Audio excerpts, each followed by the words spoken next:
अफगानिस्तान ਦੀਆਂ कुछ अहम अपडेट्स ਤੁਹਾਨੂੰ ਦੱਸ ਦਿੰਦੇ ਹਾਂ। तालिबान ने एक वड्डा बयान दिता है। अफगानिस्तान के कब्जे तो बाद हज़ारां लोग देश छड्ड के जा चुके हैं ते हज़ारां होर इस कोशिश विच लगे हुए हैं कि वो किसी तरह की विपता मारी धरती तो बाहर निकल सकन। इस दरम्यान तालिबान ने कहा है कि जिहड़े अफगान विदेश जाना चाहुंदे ने वो तसल्ली नाल जा सकते हैं।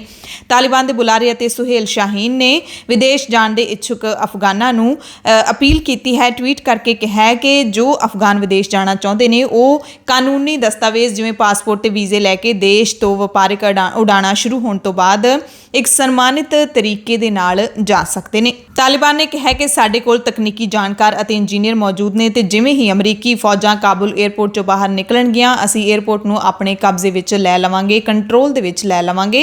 यानी कि तालिबान का कहना है कि एयरपोर्ट का कंट्रोल लैण दे लई असीं पूरी तरह दे नाल तैयार हाँ। तालिबान के एक अधिकारी ने रॉयटर्स नूं दस्सिया कि असीं अमरीका वल्लों अंतिम मंजूरी का इंतजार कर रहे हाँ। मंजूरी मिलते ही असीं पूरा कंट्रोल है जिहड़ा अपने हत्थ विच लै लवांगे। अमरीका ने पहला ही कहा है कि वह तय समा सीमा यानी कि 31 अगस्त तक अफगानिस्तान तो पूरी तरह अपनी फौज बाहर कढ़ लेगा। तालिबान के बुलारे जबीहुल्ला मुजाहिद मुताबिक उन्होंने उम्मीद है कि अगले कुछ दिनों के विच अफगानिस्तान दे विच नवीं सरकार का ऐलान कर देणगे। नाल ही उन्होंने कहा कि सरकार बनाउण दे विच कुछ दिक्कतां ने पर इस ते चर्चा जारी है। अमरीका ने काबुल हवाई अड्डे ते मुड़ हमले की चेतावनी दी है। काबुल के हामिद करजई अंतरराष्ट्रीय हवाई अड्डे ते होर हमले होने का खतरा है। अमरीका के राष्ट्रपति जो बाइडन ने कहा उन्होंने अपने कमांडरां नूं जानकारी दी है कि हमला ऐतवार नूं भी हो सकता है। यूके ने पुष्टि कर दी है कि अफगानिस्तान तो उन्हां दियां आखिरी फौजी टुकड़ियां राजदूत अते होर अधिकारी वापस आ रहे हैं, काबुल तो रवाना हो चुके हैं। इस आखिरी उड़ान ने अफगानिस्तान दे विच यूके के 20 साला फौजी अभियान का अंत कर दिता है। 14 अगस्त तो हुण तक यूके ने 15,000 लोगों को अफगानिस्तान दे विचों सुरक्षित बाहर कढ़िया। इन्हां विच 2,000 तो वध बच्चे भी शामिल ने। प्रधानमंत्री बोरिस जॉनसन ने फौज के नाम एक चिट्ठी विच लिखिया है कि काबुल नूं तालिबान के हत्थ जाते हुए देखना उन्हां दे लई काफ़ी दुखदाई रहा होवेगा। जॉनसन के मुताबिक एक खासकर उन्हां परिवारां लई होर भी दुखदाई होएगा जिन्हां ने इस सब दरमियान अपने परिवारक मैंबरां नूं गवाया है। 20 सालां विच यूके के 457 फौजी अफगानिस्तान दे विच मारे गए ने। यूके के प्रधानमंत्री ने यह भी कहा कि अफगानिस्तान दे विच यूके की मौजूदगी ने 2 दहाकियां तक अल कायदा नूं उन्हां तो दूर रखिया।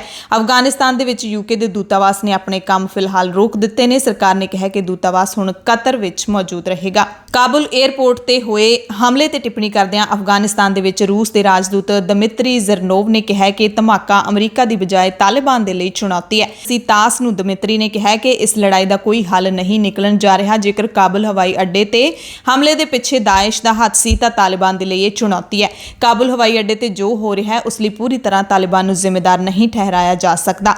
जो नुकसान होया उन्हां दी छवि नूं भी होया। लोग कहणगे कि तालिबान काबुल विच दाखल होया ते इह सब हो गया। कहंदे मैनूं मिली जानकारी मुताबिक तालिबान ने इस्लामिक स्टेट के 2 कट्टड़ अतवादियों नूं फड़िया है। कथित रूप विच मलेशिया के नागरिक ने। मैं समझदा कि वो अपनी कार्रवाई तेज़ करनगे ते दाइश के खिलाफ सख्त रुख अपनाउणगे। इराकी फौज के बुलारे ब्रिगेडियर जनरल याहा रसूल ने कहा कि अफगानी संकट के अनुभव इराक दे विच नहीं दोहराए जाणगे।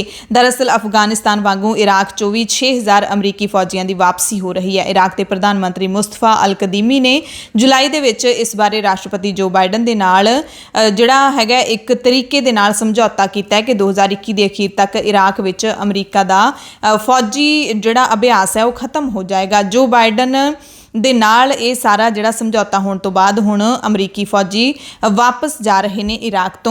ब्रिगेडियर जनरल रसूल ने कहा कि जो अफगानिस्तान दे विच होया वो इराक विच नहीं होवेगा। दोवें मुल्कां दी कोई तुलना नहीं है। साडे कोल एक अपनी फौज है ते एक नागरिक सुरक्षा प्रणाली है। इराक दी फौज अते इराक दे लोग एकजुट ने। सो इराकी फौज ने इराक विच रहण वाले लोकां नूं इह भरोसा दिवाया है कि अफगानिस्तान वाले जिहड़े हालात ने वो साडे मुल्क च नहीं होणगे।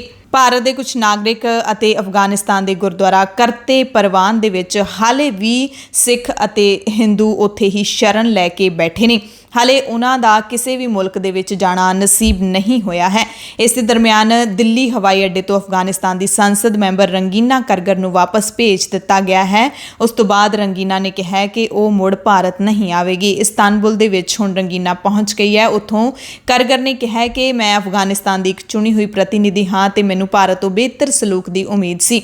रंगीना करगर मूल तौर पर अफगानिस्तान के फरियाब सूबे की वसनीक है ते उन्हां दा परिवार इन्नी दिनी राजधानी काबुल दे ਵਿੱਚ ਮੌਜੂਦ ਹੈ। ਰੰਗੀਨਾ, ਉਸਦਾ 1 ਸਾਲ ਦਾ ਬੱਚਾ ਤੇ ਉਸਦਾ ਪਤੀ ਇਸ ਵਕਤ ਇਸਤਾਨਬੁਲ ਦੇ ਵਿੱਚ ਹਨ।